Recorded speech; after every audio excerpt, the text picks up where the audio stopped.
Hello, I am the Wandering Frontier, and today I am at Moraine State Park again, and I will be doing the Wyggeston Trail, apparently it's called.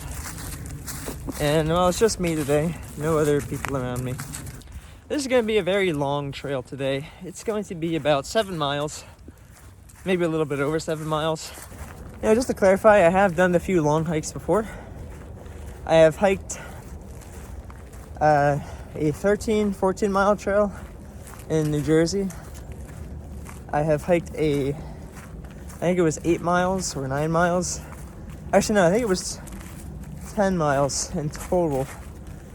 And this was in West Virginia on the Spruce Knob Trail. Well, that's Spruce Knob. I did the Huckleberry Trail and then I did the Overlook section. Combined them, and I believe it was around 10 miles.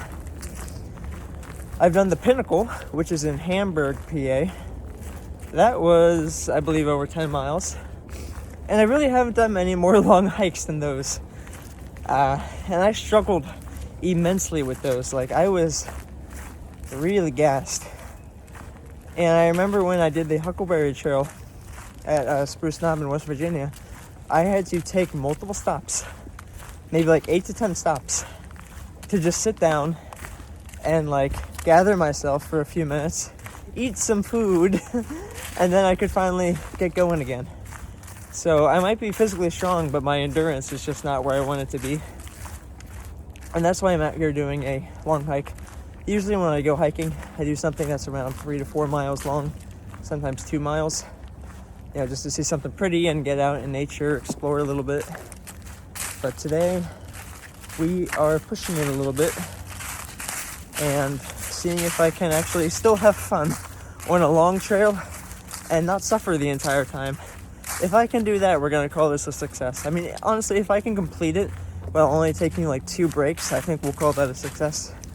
Because otherwise, the reality is I'm just going to have to come out here a lot more often and engage in high endurance stuff. I remember I was part of a hiking club in college before, and the president of the college, he was really thin, pretty lean, and he said he did like hiking occasionally, and the man just blew me out of the water. Like, I've been hiking now since I was 18. I've been hiking a good couple years straight, and this guy who was probably maybe a year younger than me, and like the entirety of the hikes we did, he was just like, it almost felt like he was running up the mountain. And by the time he got to the top of the trail, he would just be there waiting for us for like 1 to 5 minutes, like looking at everyone and being like, what are you guys doing? And I feel like I'm a pretty in shape person. I was usually the first person behind him. It's kind of muddy out on the trail today, but I was usually like directly behind him, and everyone else was like way behind us. And so I was just always blown away that he could be so much faster than me, while I'm still pretty good. I'm still pretty in shape. Now here we actually have a little view of Moraine State Park back here, the lake. It looks like there's some sort of state park building. It is really muddy out here. I'm going to try and get this. So, as I said, it is very muddy. I should have worn boots today, but I was like, oh, it's going to be a nice day. How wrong was I? So in preparation for this hike today, I've decided to take a few necessary precautions, because like I said, my endurance is not the best. So I've decided to grab 2 cans of sardines, 2 bananas, which really aren't very ripe, so it's kind of like a starchy little, not very tasty potato. Hopefully it does the trick though. And I also brought a can of peaches. And no, I will not be throwing any of this food out here. I brought a bag, and I'm going to keep it in the bag until I can throw it away. But that is my precautions for this 7-mile trail. And hopefully that will keep me alive. This is, wow, I don't know. I mean, every trail I've done so far in Pennsylvania the past couple days has been muddy. Maybe it's because I'm around a lake, but I mean, this is just ridiculous. You can see the lake a little bit over there still. Pretty nice. Okay, so now I am lost. I don't see where the trail picks up again. We just came out to this road, Park Road, and now I'm guessing I'm walking on the road for a little bit. I don't see any other area where I could possibly find a trail. So I guess now we're just out here hoping this is right. So I was just informed by a lovely group of travelers that the Wyggeston Trail picks up again down here. And I'm also pretty sure that I'm saying it completely wrong. I think they said like Frederickston or something. I don't even remember how they said it. So I'm pretty sure I am just completely butchering the name. Oh, why is there a car on this road? Are you kidding me? Whatever. Okay, the car is gone. And now we got some nice lovely sights of the lake here. Pretty nice.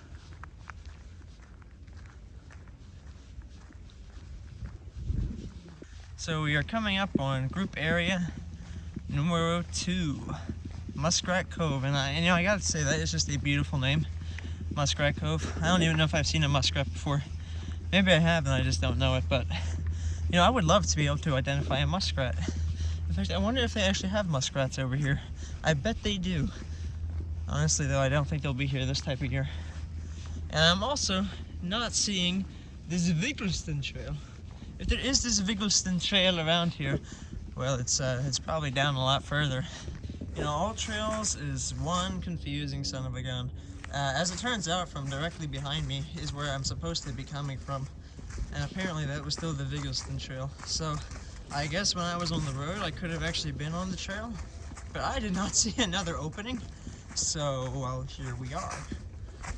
Oh well, I guess I took a scenic shortcut. Got to see the lake a little bit. I hope that doesn't affect the distance too much.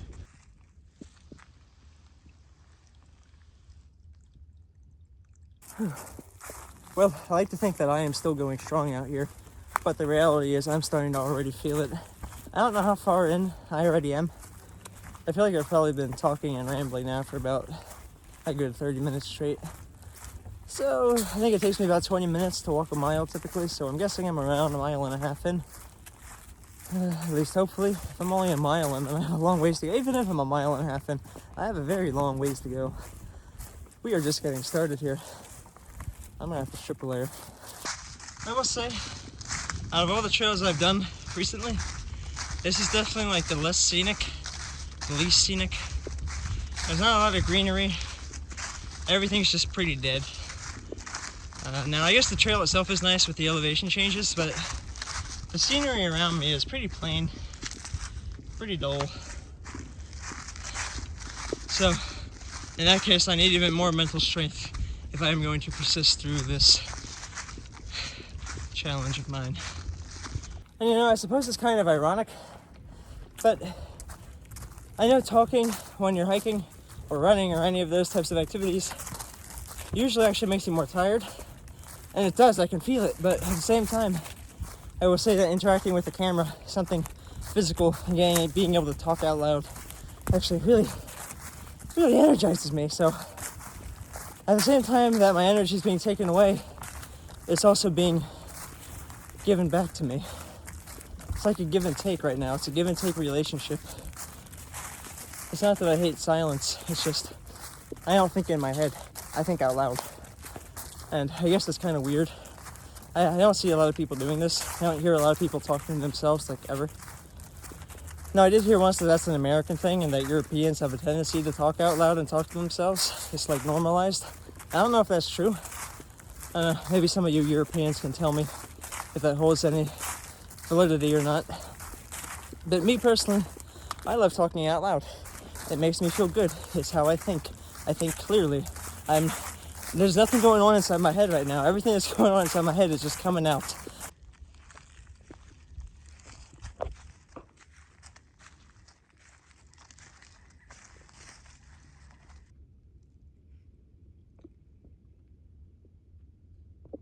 I seem to have come across some ruins here.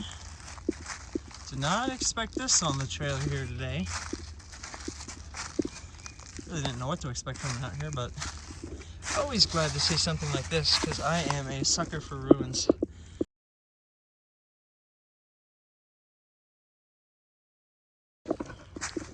You know, there's like a ton of like man-made walls around here. And, well, you know, I just like to think of it. It wasn't just that one person living out here in the middle of the woods in their spring house or whatever. Like, there might have been a community out here at one point. Like, just imagine you're living out here in the middle of the woods. You got your own community. Maybe there's a blacksmith. There's someone growing food out here. But I really don't know where they would grow food because it's not flat like anywhere. Oh, you know, it also kind of reminds me of Braveheart. The village that William Wallace was raised in as a kid. Even though it's not in the middle of the woods. I don't know why I get the same kind of like Scottish Celtic vibe out here. It makes no sense because Pennsylvania, especially Moraine, is not a Celtic place. Well, I guess it is. I'm pretty sure Pennsylvania is by nature mostly Germanic. And I guess part of Germanic areas were Celtic, at least towards the western portion, you know, where you go towards Ireland and Scotland. I don't know, I'm not really sure how far the Celtic people, or I think were Gaelic people Celtic? I really gotta learn my history. But I wonder how far east the Celtic people, they went.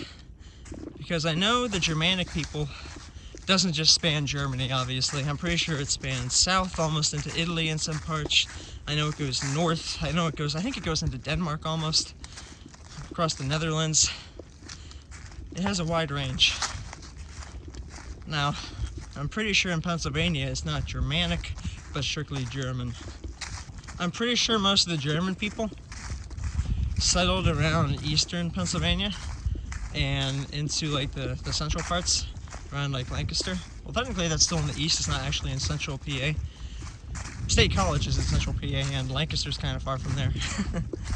But I wonder how far west the Germans migrated, especially like when. But I do know that Wisconsin is known for their cheese, and they are also known for their German heritage. Now, this might only be in specific regions. Specifically, I'm talking about the Driftless region of Wisconsin. I know that they have German heritage there. So I'm guessing at some point, the Germanic people who settled in Pennsylvania decided to go all the way out west. You know, I've also kind of wondered if the regions that certain ancestral peoples migrated to in the United States has anything to do with their genetic preferences. Like, for example, if you're a person who's living in the Swiss Alps, your family's lived there for like 1,000 years or something. You know, it's like you would probably have some genetic inclination towards being at higher altitudes and having more of a mountainous environment. You would probably seek that out. At least I would imagine you would, because it would almost be in your DNA, especially if it's like beyond 1,000 years. Now, I'm not sure how many years or thousands of years it takes for genetics like that to occur, genetic mutations like that to occur, but I would assume after a couple thousand years you would have some sort of genetic preference towards certain environments. And so I kind of wonder, why did the German people pick Pennsylvania? Was Pennsylvania just like the closest thing they had to Germany? But then again, Germany is also a very diverse place. For example, in the south part of Germany, which is where my culture, I am genetically South German, towards the Baden-Württemberg. I wonder if it's Württemberg or Württemberg. I took German class in 9th grade, I should know this. I'm pretty sure it's Württemberg. And so I would imagine that people from there, the Black Forest region, I imagine they would also seek out a more mountainous and heavily wooded terrain and environment. And I guess Pennsylvania could have fulfilled that. But I also have to keep something in mind, and that is Pennsylvania. Well, it didn't used to look like this. Pennsylvania used to be primarily old growth trees. And we only have one old growth forest left in Pennsylvania, and that is Cook State Forest. You got these massive evergreen trees. Oh, this is a red blaze. We gotta go this way. We got these massive evergreen trees. And honestly, it reminded me of seeing Twilight. It looked like the forest out there a little bit. Now, of course, there's still a lot of differences, but that's what it felt closest to. It didn't remind me of like Northeast United States at all.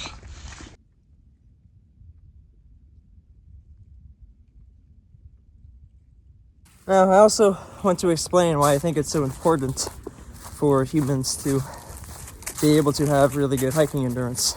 And that is because Paleolithic people, or humans that were part of hunter-gatherer societies, I believe on average would get around 9 miles per day, the men. And I'm pretty sure females would usually walk around 5 to 6 miles per day as well, which is far more than most people get. You know, I usually aim for around 10,000 steps per day, which is still pretty good, significantly more than the average American. However, it is nowhere near what they were doing before. For me, 10,000 steps is around like 3.7 miles, and that's like, you know, a little over a third of where I should be. So I really want to kind of try and up my steps. Got a nice little water tower back there. Kind of interesting. I think it's a water tower. But based on how much physical activity my ancestors, all of our ancestors, used to get, it kind of just reminds me that, hey, I am nowhere near peak physicality right now. I could be so much fitter and healthier than I currently am. I could be leaner, stronger, faster. I could live way longer if I was probably doing what they're doing. I have finally spotted some beautiful evergreen trees.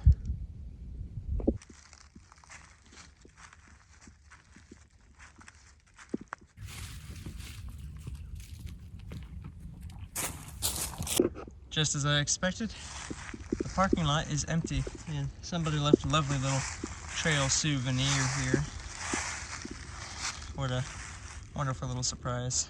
So at the parking lot back there, there was a very interesting little sign that was saying a little bit about the Wyggeston Trail. And it was actually made by this guy named Mr. Preston. Actually, it was named after him. And he actually came from England, and then he donated a lot of the land he bought out here to the Western Pennsylvania Conservatory. Something like that. But what was even more interesting, in my opinion, was that Lake Arthur is actually a remnant of a glacial lake that used to be here, which was actually from the Wisconsin Ice Age. And the glacier that was here, this trail is funky.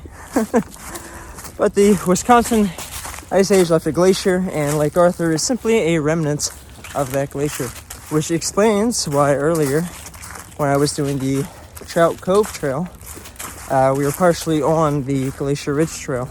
Also, this kind of got me thinking, running through this park, there was also the North Country Scenic Trail, and that goes from Wisconsin, I believe, up into Vermont, but it follows kind of along the Great Lakes. And well, if there was a Wisconsin Ice Age, and there was a glacier that used to be here where Lake Arthur is, well, then I kind of wonder if that glacier, or the Wisconsin Ice Age, the glaciers that were part of that, maybe only spanned a very specific region of the United States. What if it was only the Great Lakes region that was actually affected? And what if the North Country Scenic Trail is also a relic of that ice age? I don't really know, but that's kind of cool if it is.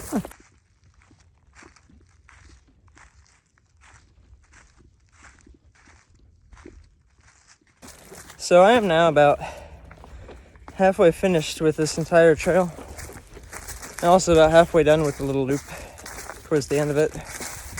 Right at the halfway point, and I'm definitely feeling pretty strong, pretty good right now. You know, I haven't had to take any breaks besides like a sip of water. That was 3 times. That doesn't count as a break.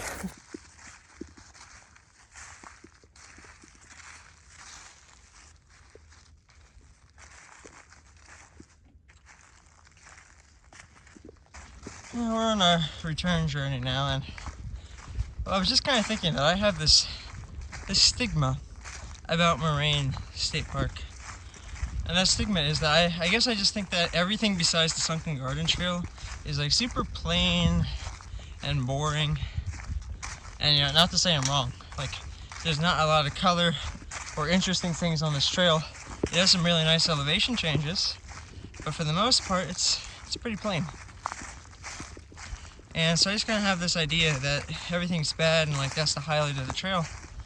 But I'm really happy that I'm out here still and trying out the other trails at the park, because it's a really big park, it's huge. And there's a lot more to Moraine than the Sunken Garden Trail. You know, the Hilltop Trail is really cool too. There's no lake in that, and that's a nice walk in the woods, very short. And then there's the Trout Cove Trail, which I did the other day, a couple days ago. And that was really cool. That was a nice walk in the woods too. not very nice until you get to the lake. When you start walking along the lake on the Glacier Ridge Trail, oh my god, the trail gets amazing. It's incredible. And I would say it was just as pretty, if not prettier, than the Second Garden Trail. And, now we're on the Wyggeston Trail. And there's some nice views of the lake. I mean, it's really hard to see.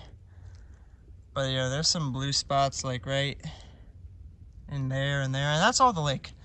So, you can't really get much of a clear view on this trail of the lake. But it's there. It's mostly plain out here. Almost back now, but I found a little friend. Unfortunately, I think he may have passed to the other side. So I found out where I messed up before. I actually came down here and went up, but the Wyggeston Trail actually is on this little inlet here, which I didn't even see. So now we're actually going to take the proper way back. Not that I really missed out on much. This is a very short portion of the trail, and we're almost done now. But hey, we might as well get the full Wyggeston experience. Okay, I got about 5-6 minutes left on the trail, so I'm gonna start wrapping things up. I would give the Wyggeston Trail probably around like a 4.5 to 5 out of 10. Let's just go right in the center. Let's settle for like a 4.75. Now I consider average to be anything from 4.5 all the way to 5.5. So I think this pretty much falls like maybe ever so slightly below average, on the lower side of average. Ever so slightly. So it's not bad. I wouldn't recommend anyone do it unless they live in the area and they want like a longer trail to get really immersed in nature. Which leads me to what I like about the park. I mean the trail. I really like how long it is. I actually expected to have a lot harder of a time on this trail. I expected to have to take like multiple breaks. But I think my endurance is getting a lot better. My hiking frequency has really gone up. And I felt really good out there. Like I didn't have to take one break. I had to take like 4 water breaks. Maybe 5. And that was for no longer than 45 seconds to a minute. So I was really able to just kind of get immersed in nature out here. It was pretty nice. There were also some nice ridges when you're on top of the hills a little bit. And you kind of get to look over the ridge line. A little bit of exposure. There's not a ton of exposure, but it's pretty cool. And what I didn't like about this trail is that there's just not a lot going on here. There's a couple streams, but they really aren't that scenic. The trees are pretty plain, pretty boring. There's not a lot of variety. I imagine in the summertime this would be a lot prettier because there'll be a lot more color. So at least in early March I can say that it's just pretty dead, pretty plain. Didn't see a lot of animals. There just wasn't a lot going on. It really wasn't too interesting. But I was still able to get sucked in to the experience, and that's what matters. Anyway, I completed my mission. I actually survived. I am actually pretty happy about that. I didn't expect for it to be so easy. I guess next I'll have to do something like 9 miles.